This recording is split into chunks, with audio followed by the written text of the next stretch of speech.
My name is Judith Scheindlin, and for many years I presided over a courtroom where I dispensed justice with a no-nonsense approach.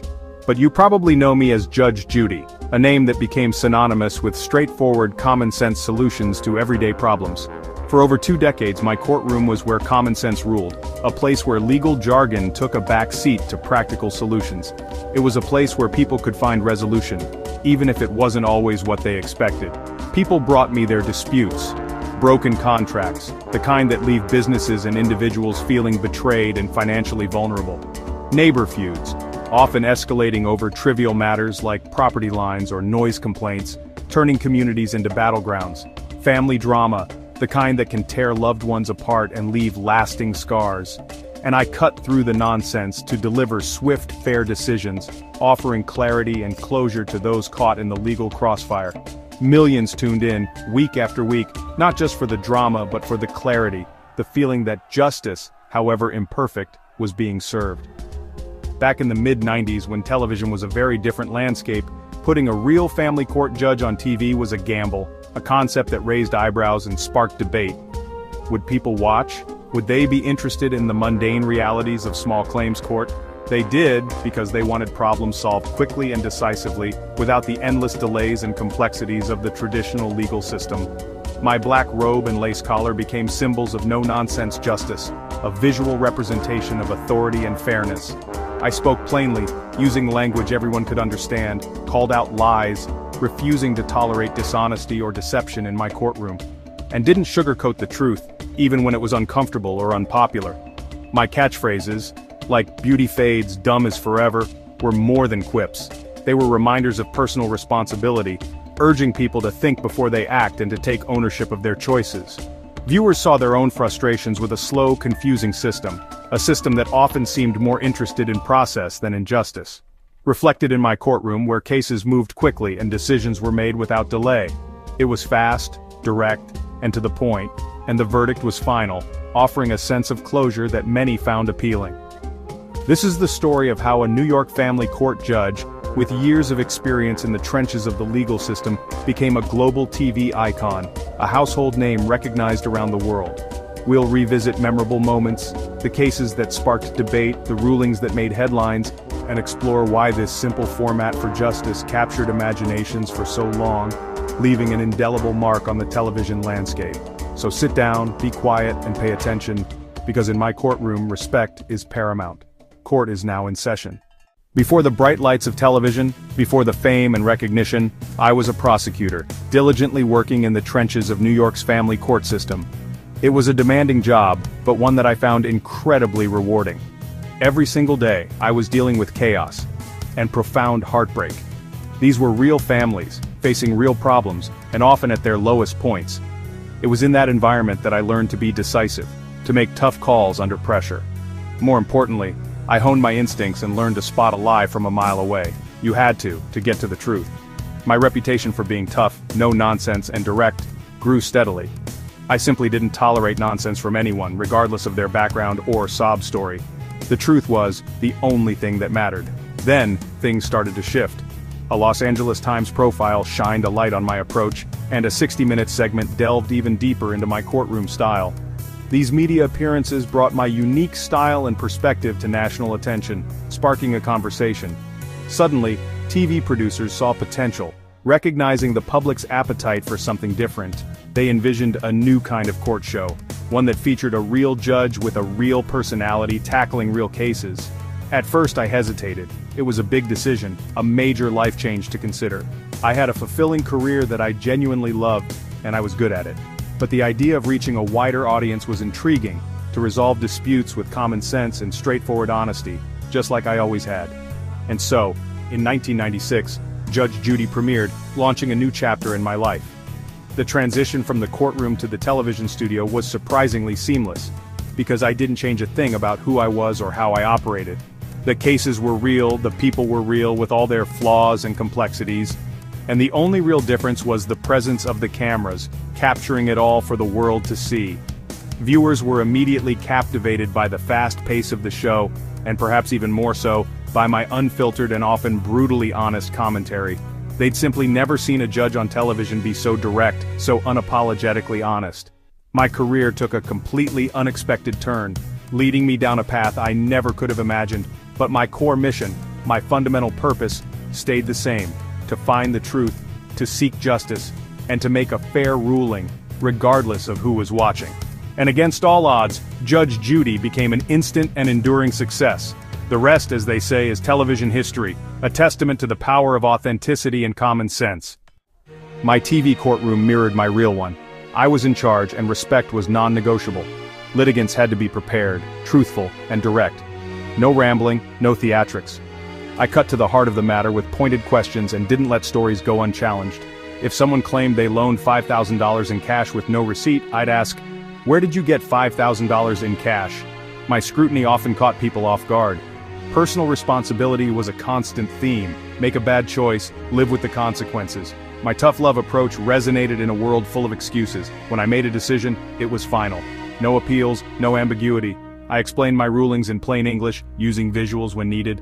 Justice wasn't just done, it was seen to be done. In my court, clarity and accountability ruled. What you saw on TV was binding arbitration, real disputes, real stakes.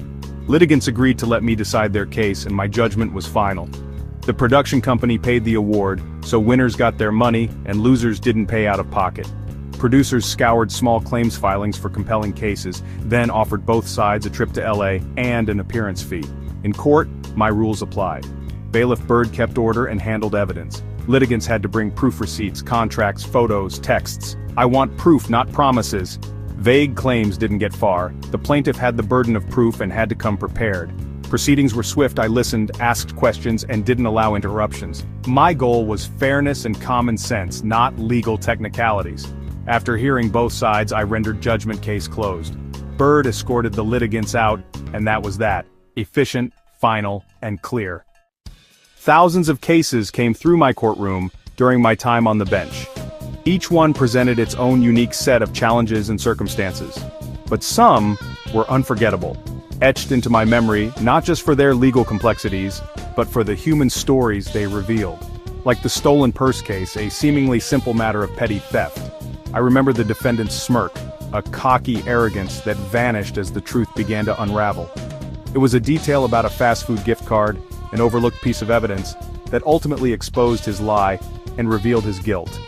The smallest details can often be the most revealing. Justice, and a certain sense of satisfaction, served. It's a good feeling when the system works, or the laptop dispute, a classic case of he said, she said. The buyer claimed the laptop broke just days after purchase, seeking compensation for the damage. But then, under questioning, he admitted to visiting virus-laden websites, a crucial piece of information. Case dismissed. Sometimes the truth is in the browser history. Then there were the bizarre cases, the ones that made you question what people would bring to court. I remember one case where a woman actually sued her neighbor because his cat stared at her menacingly. I couldn't believe it. I had to explain, gently, a cat staring, no matter how intensely, isn't grounds for a lawsuit. People sued over Tupperware, the most trivial things sometimes. Garden gnomes became objects of legal contention, and bad haircuts led to courtroom dramas, real conflicts, yes, but sometimes utterly ridiculous. But my job as a judge was to treat every case seriously, regardless of how absurd it might seem on the surface. Even the silly ones deserved a fair hearing and a clear resolution, based on the law and the evidence presented. The truth, in my experience, always found its way out, eventually, especially under sharp questioning, when inconsistencies and falsehoods became harder to conceal. These moments weren't just about money or property, they were about something more fundamental, seeing logic and honesty win out over deception and manipulation. Viewers, I think, loved the gotcha moments, when a lie was exposed in real time, and the satisfaction of seeing common sense prevail, of watching the scales of justice balance. Even the most absurd cases, the ones involving staring cats and garden gnomes, taught valuable lessons. Lessons about the importance of evidence, the power of honesty, and the weight of responsibility. Every case, big or small, significant or seemingly trivial, was a chance to reinforce those values, to remind people of the principles that underpin our legal system. And that's why people kept watching, tuning in week after week. It was justice, yes, but justice with a side of entertainment, a compelling combination. My courtroom had its share of laughs, often from the absurdity of people's choices. like the ex-boyfriend who claimed a loan was a gift, presenting love notes as evidence. "I love you more than bacon," one read. That's a lot of love, but he still had to pay her back. Sometimes the lessons were about life, not just law. I told young people to get jobs, take pride, and steer their own ships. I hoped my rulings were wake-up calls. Bailiff Bird's reactions and eye roll, a head shake often said more than words. Our rapport was part of the show's charm. He was my steady partner for 25 years. One lesson I hammered home, put it in writing. So many disputes could be avoided with a simple, signed agreement. I'd hold up a napkin IOU and say, "This isn't a contract." I wanted viewers to be smarter and more careful in their dealings. Humor and wisdom went hand in hand. That's what made the show memorable. Judge Judy's enduring popularity comes from offering a world that made sense. In real life, things are messy and unfair. My courtroom was the antidote. Problems were presented, lies exposed, and decisions made, all in 22 minutes. Viewers craved that certainty and order. My directness cut through the noise. No sugarcoating, no apologies. If someone acted foolish, I told them. If they tried to cheat, I called them out. Honesty was refreshing in a world tired of ambiguity. The show was also educational. Every episode was a lesson in personal finance, consumer rights, and legal basics. Viewers learned to get receipts, avoid co-signing, and document everything. Ultimately, people watched because they saw justice they could believe in. Right and wrong, accountability, and fairness. My courtroom became a trusted institution. People knew they'd see a fair fight and a just outcome. That's why they kept coming back. My judicial philosophy, the Judy Doctrine, rests on 3 pillars: fairness, clarity, and personal responsibility. Fairness means listening to both sides and focusing on facts, not personalities. Every decision was based on evidence and simple logic. Clarity was essential. I explained rulings in plain language step by step. Justice shouldn't be a mystery. Everyone should understand why they won or lost. Personal responsibility was non-negotiable. If you lend money to someone unreliable or buy something without checking it, that's on you. Empowerment comes from holding people to a high standard. Excuses lead nowhere. Accountability leads to better choices. These principles aren't just for TV, they're for life. They're what parents teach, what we expect from leaders, and what society needs. The show resonated because it reinforced these values, even in messy conflicts. That's the legacy I'm most proud of. For 25 years, Judge Judy was more than a show. It was a cultural institution. It changed daytime TV, creating a new genre of real court programming. My formula, real disputes, real judge, no-nonsense justice, became the gold standard. Beyond TV, I hope my legacy is empowerment through common sense. I showed millions they could protect themselves by being smart, getting things in writing, and taking responsibility. The law is about fairness. Pay your debts, honor agreements, tell the truth. We settled over 12,000 cases, entertaining and educating a global audience. The show may be over, but the lessons remain. The gavel is down, but the echo of those decisions lives on. Court is adjourned.